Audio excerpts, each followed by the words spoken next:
धुळ्यात उन्हाचा पारा 44 अंशांवर पोहोचल्यानं लहान मुलांच्या आरोग्यावर गंभीर परिणाम होत आहे। रुग्णालयांमध्ये पोटदुखी, ताप आणि डायरियाच्या रुग्णांची संख्या वाढली आहे। लग्नसराई आणि सुट्ट्यांमुळे मुलं बाहेर जात असल्यानं उष्माघाताचा धोका वाढलाय। पालकांनी मुलांच्या आहाराची आणि संरक्षणाची विशेष काळजी घ्यावी असं आवाहन बालरोग तज्ञ डॉक्टर निलेश पवार यांनी केलंय।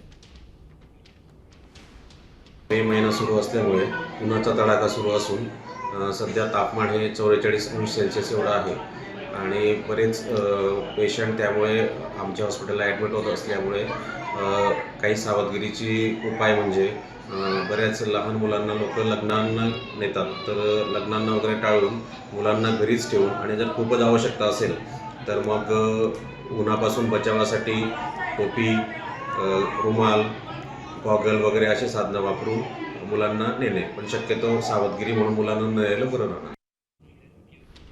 दरम्यान या वाढत्या तापमानात आपल्या मुलांची काळजी कशी घेता येईल पाहूयात ग्राफिक्सच्या माध्यमातून। उन्हाळ्यात अशी घ्या मुलांची काळजी। मुलांसाठी सुती, सैल आणि पांढऱ्या रंगाचे कपडे वापरा। दुपारच्या कडक उन्हात मुलांना शक्यतो बाहेर नेणं टाळा।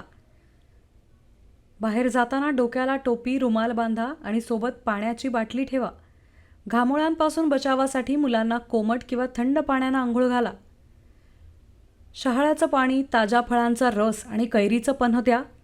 डिहायड्रेशनची लक्षणं दिसल्यास मुलांना तातडीनं ORS पाजा।